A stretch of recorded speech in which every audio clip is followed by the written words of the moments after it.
Vardaan 1. The Ultimate Boon. Written by Mr. Deepak Sadia. Chapter 18. Just before the destination. Batuk was in a very deep sleep. He had a big relaxed smile on his face. It was as if nothing was lacking in his life. He was feeling the significance of the human body. It was obvious that he was dreaming of being with his family. Batuk, Batuk. A woman called out to Batuk, and he got up. The happiness on his face turned to surprise as momentarily as he woke up. It was not morning, so his friends were still sleeping. Who are you? Batuk spoke slowly. Batuk tried to sleep again, but he could not sleep. He saw his farm. The sadness appeared on his face as fast as he saw the field. He got up and went to the field. Batuk tried to see in the dark, but the fields were as flat as yesterday. Heaving a cold sigh, Batuk went to visit the rest of the mound. Just at that time, Jagdish woke up. Dev was mumbling in his sleep. When Jagdish listened carefully, he found that Dev was stopping Rasik. Wait a while. The plants will be about to emerge any time now, Dev was saying in his sleep. Jagdish understood that Rasik in Dev's dream, again trying to leave the mound. Waking up, Jagdish remembered his broken dream. That morning he too had a discouraging dream. He had seen that it rained so much that the seeds had rotted in the water itself. At first he thought it was just a dream, but since dreams almost feel like reality, the fear of the dream overcame him. Jagdish immediately went and dug a place, and saw some seeds in perfect condition. With a sigh of relief, he went back to sleep. Jagdish saw that Batuk was not there. When he called, Dev and Rasik also woke up. Where is he? Dev asked Jagdish. I do not know. I am also awake now, Jagdish replied.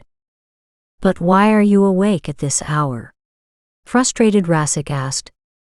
Looking at Rasik's face, it was clear that he was having a beautiful dream, the dissolution of which upset his mood. Has he gone somewhere? Jagdish told his apprehension. After doing so much, are you mad or what? Go to sleep and let me sleep too. He must have gone for a walk somewhere. Rasik gave a blunt answer to Jagdish. Jagdish could not say anything after that. He lay down and tried to sleep. Rasik immediately lay down, because he wanted to restart his dream again from where it ended. As no one could ever do this, Rasik failed to do so.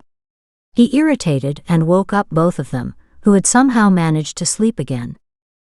After 1,000,000 years, I had a dream of a girl, and this stupid fellow broke that dream. He is going to remain unmarried himself.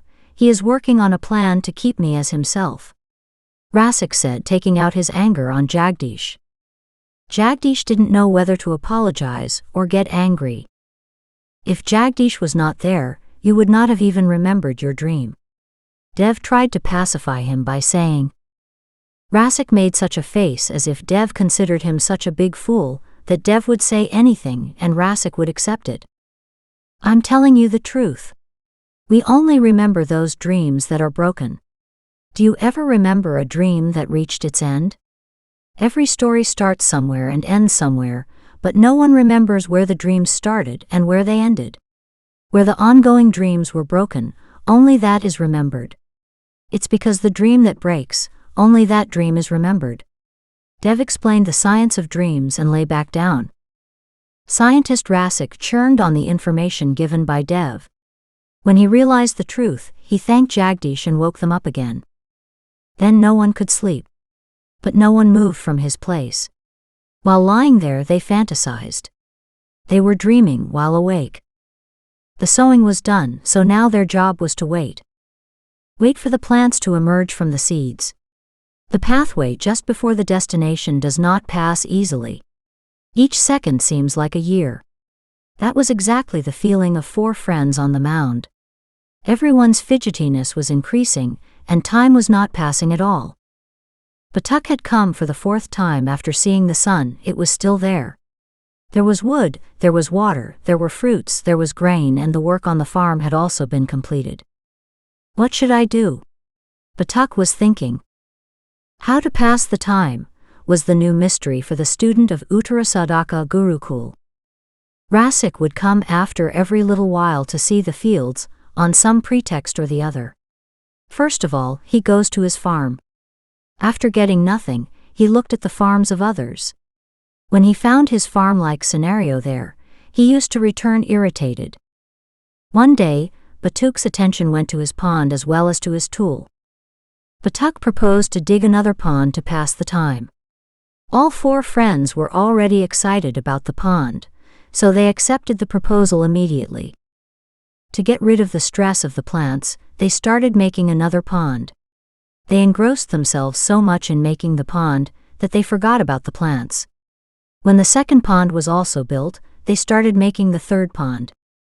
One evening during Gurukul days, in a Sanj satsang, a chatter who was a classmate of those 4 asked, "Why do acharyas always suggest creative work as a suitable way to pass the time? You can pass the time while watching or listening to someone else's creativity." In response to that, another chatter, who was a senior chatter, replied, "Doing some creative work to pass the time is not only a good way but also a necessary way. While doing creative work, your time will also be spent, and you also will get something beneficial. If you do not focus on creativity, you will only do destruction like a raging animal. It may be small, but you will only destroy." Hearing that, the first chatter asked, "I understand the benefit, but I do not agree with the loss. Suppose I listen to my friend Kripasan's music, or listen to my friend Mohitesh's stories to pass the time. What kind of destruction am I doing in that?" The question was appropriate, so some acharyas also seemed to agree with that.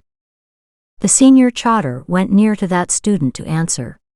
He put his hand on junior chatter's shoulder and asked, "Suppose that in the third prahar, 12 p.m. to 2 p.m., of the Chaturthi, day 4, of the month of Ashada, the 4th month in the Hindu calendar mostly known as rainy season, you listen to your friend's music to pass the time.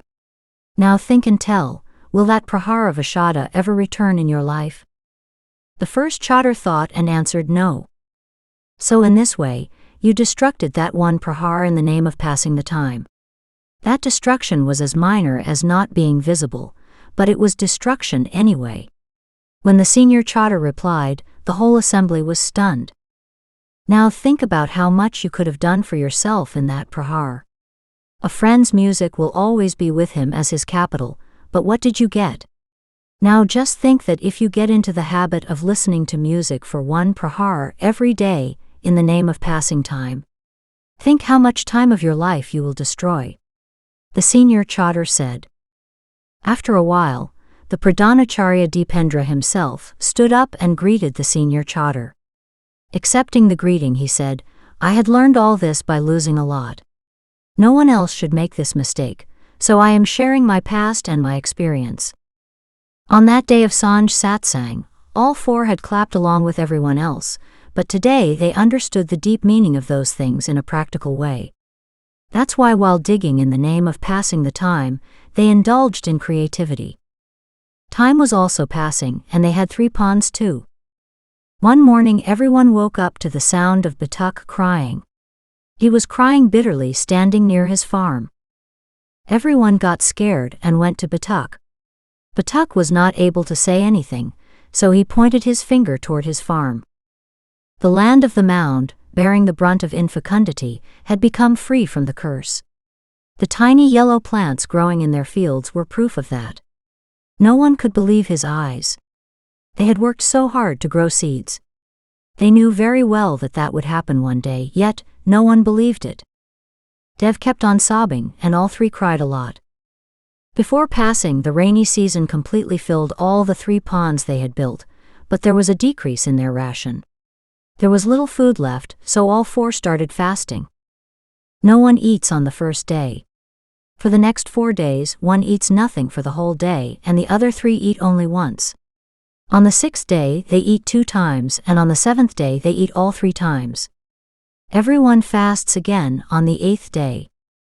When the seeds grown by them started peeping out of the pits after becoming plants, the Rasik noticed that the rain must have shown wonders in the forest too. Rasik and Batuk then started going to the forest, and brought different kinds of fruits and berries every day. After 2 weeks, their body got used to fasting. Now everyone did not feel very hungry. Their days were passing well with the help of less ration and few fruits. After 2 months, the plants had grown so large that they were visible separately on the mound. The environment and scene of the mound had completely changed. Gray color all around, and greenery in the middle. Some insects had taken shelter in the water of the ponds. Seeing the water and insects, the birds also came there to rest. Life in the wilderness was less surprising and more confusing.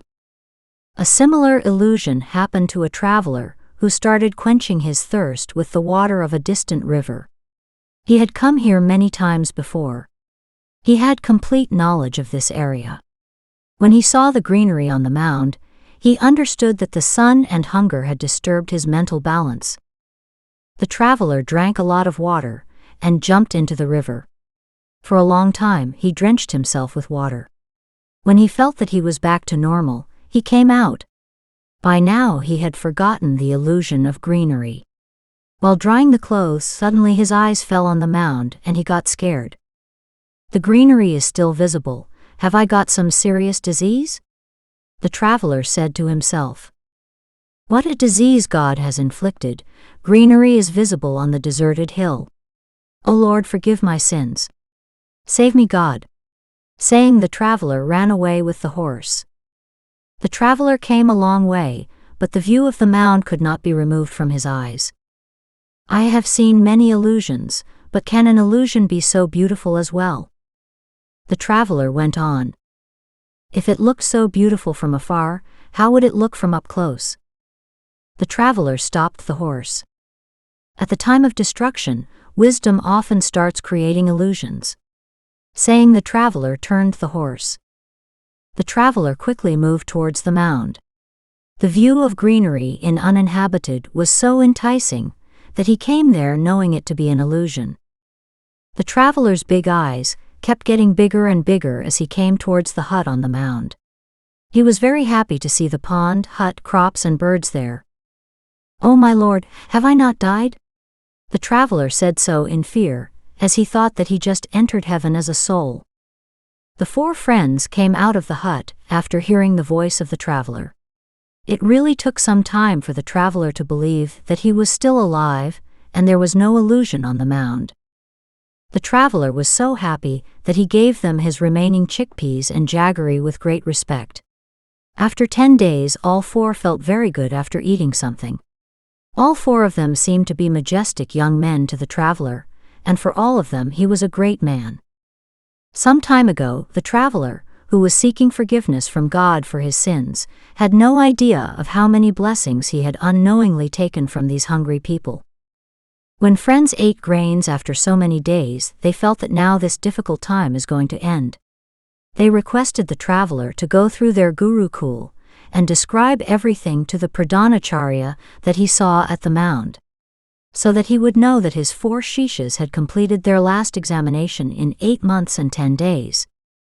Heeding their request, the traveler sent that news to Gurukul, and at the same time, he went on telling in every village and town on the way to his home that 4 miraculous youths had made the barren mound green.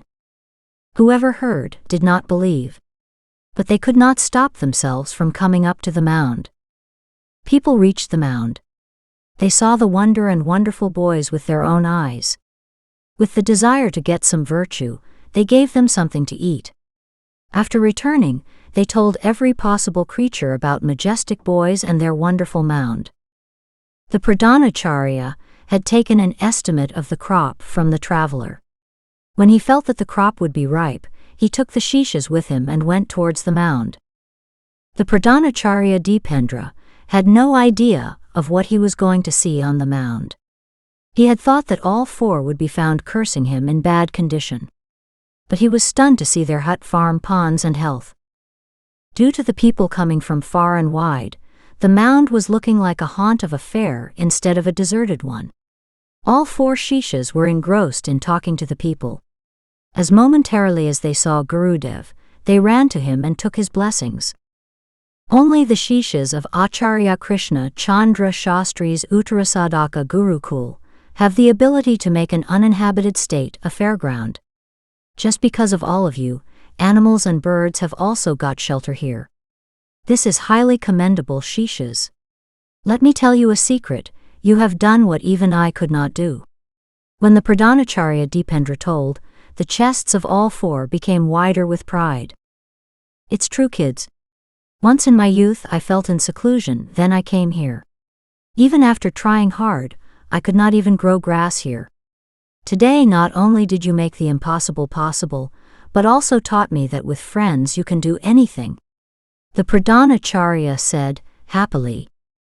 All four looked at each other and smiled.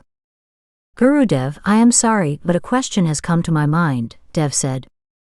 Asked Devendra. Acharya, when you considered this task impossible, then why did you send us to do it? And not only sent, but also told not to return without making it possible. Your question is not correct, Devendra. If I were in your place, I would have asked that 40 other Shishas like us were going to appear for the final exam this year.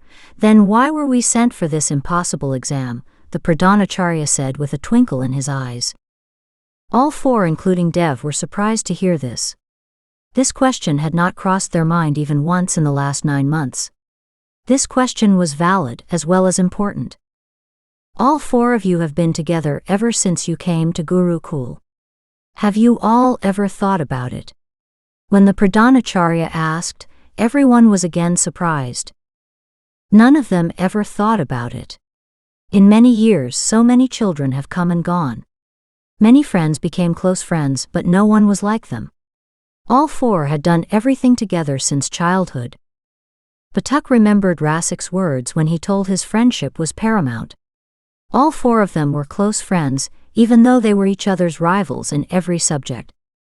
The aptitudes and ineptitudes of all of you are different, the personality of all is different, but from childhood, every acharya found that together you can do everything.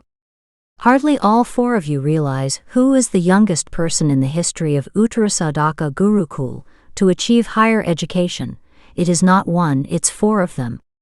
Yes, you are the 4 youngest achievers in Uttarasadaka Gurukul's history. The Pradhanacharya said proudly. The mouths of all 4 remained open. Jagdish remembered the Pradhanacharya's statement just when they were about to leave for the mound. He told them that they all are special. Everyone expressed their gratitude by touching the feet of the Pradhanacharya and the feet of all the acharyas who came along. Rasik was so carried away by emotions that he even touched the feet of Shishas much younger than him. Jagdish handled him with difficulty. Shishas, my conscience used to say that only you 4 can make this experiment successful. You were looking forward to the supreme exam from the last year. For 3 years I waited for that. Shishas, increase the honor of this the Pradhanacharya of yours by hugging him. When the Pradhanacharya said with outstretched arms, everyone's tears came out. When all 4 of the Shishas hugged Gurudev, there was no place for the surprise of all the Shishas who came along. They now came to know how big this exam was. Patak crop was the best because of the maximum number of seeds sown.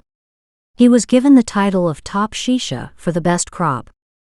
On hearing that, there was cheering for Batukeshwara on the mound. Many farmers came to him and talked about taking his advice in exchange for money. Patak was horrified to hear this. Agriculture trainer can also become a good business. Don't worry and go ahead. From today, the education of all of you in the Gurukul is complete. You all can go home from here. The Pradhanacharya said. The Pradhanacharya returned to Gurukul after announcing. And some Shishas were left in the cottage to bring the crop. Patak was contracted by most of the customers by paying money. Jagdish got fewer contracts than him, Dev got fewer contracts than Jagdish. Rasik's crop was very low compared to all 3, so no one came to him. He sat at a distance, laughing at himself. After some time, when most of the people left, an old man came to him and placed a copper coin in front of him. Rasik became happy. He turned the coin upside down, it was of copper only.